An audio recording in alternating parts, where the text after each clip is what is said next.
So the first two extras are about a ghost. This ghost controls the main character's body. He took over it after the main character faked his death and was really weakened. And he's the reason why the Chancellor knew that the main character was still alive and helped the main character get to a safer location. And he fell in love with the male lead during that period of time, the Chancellor. And the Chancellor was like, no, I can't love you. Even if you take over the main character's body, even if you wear the main character's face, you are not him. And I'm not going to wear a man who stole my man's face. I'm like, yes, say it, queen. So yeah, he has to back off. Because the Chancellor was only in love with the main character, even if the Chancellor believed the main character was in love with the co-conspirator. As though people can't love more than one person.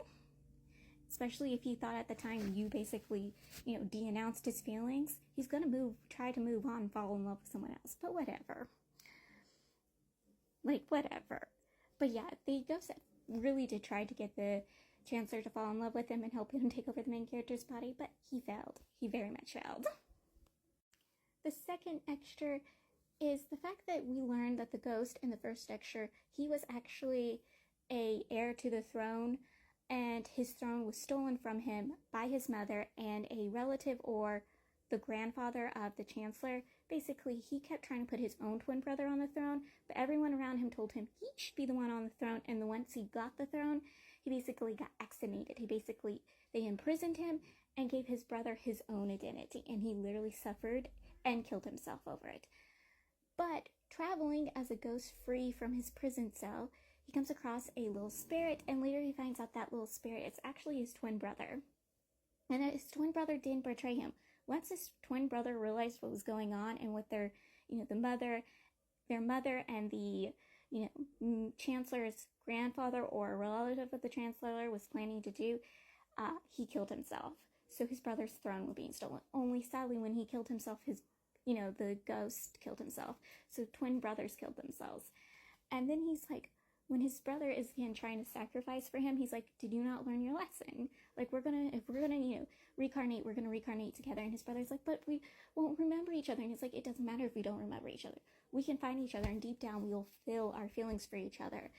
And we will renew ours. And I'm like, yeah, you will.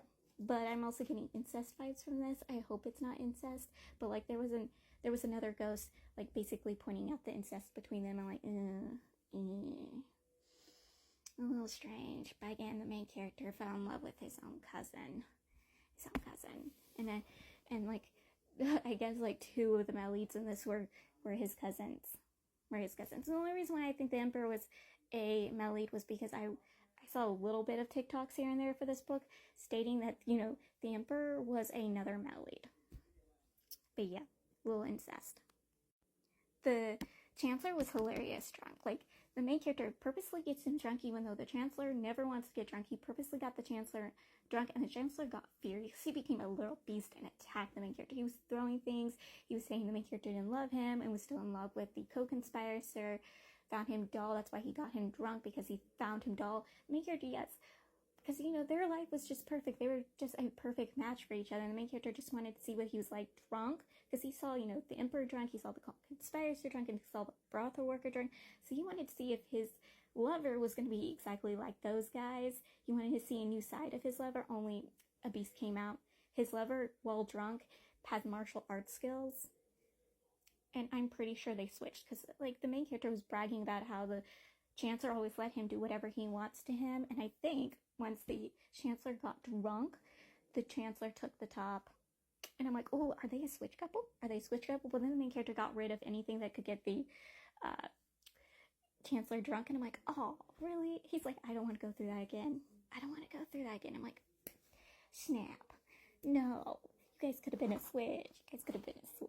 But he's like, I don't want to go through that again. And I'm like, why? So I'll admit, I thought the story was going to be completely different. Now, this is my own fault from reading the description and from just the artwork. It's my fault. In the name of the title, like, it's my fault.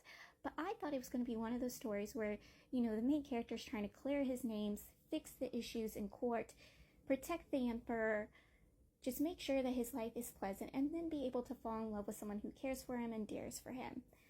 And that the Emperor thinks he's against him, is, pinning against him, and he thinks the, person is after his throne, conspiring against him, is the reason why the Emperor has suffered so much, went through so much anguish. Like, there is like dog blood between them. But then over time, the emperor realizes that the person he thinks that he's against, like the main character he thinks he's against, who's been harming him, isn't actually the person harming him, hasn't been against him, but's been protecting them this entire time, has dirtied his name for the emperor, and is now trying to clear his name so he doesn't get, killed. And the emperor decides that this person is the most endearing, most trusting, most loyal person. He decides he's going to keep him in prison, keep him shackled to himself. Yeah, he ruins the person's reputation more by trying to keep him locked up, making him his concubine, making him his consort, and sooner or later giving the position of empress. Like, you wanted my throne? I know you didn't actually want my throne, but you wanted my throne. You're now going to be empress, and you have no choice but to be my empress. Like, I thought that was going down that road. I literally thought from the description and from the fan art that this was the emperor and that this was the main character, but in actuality it wasn't. But I was pleasantly surprised.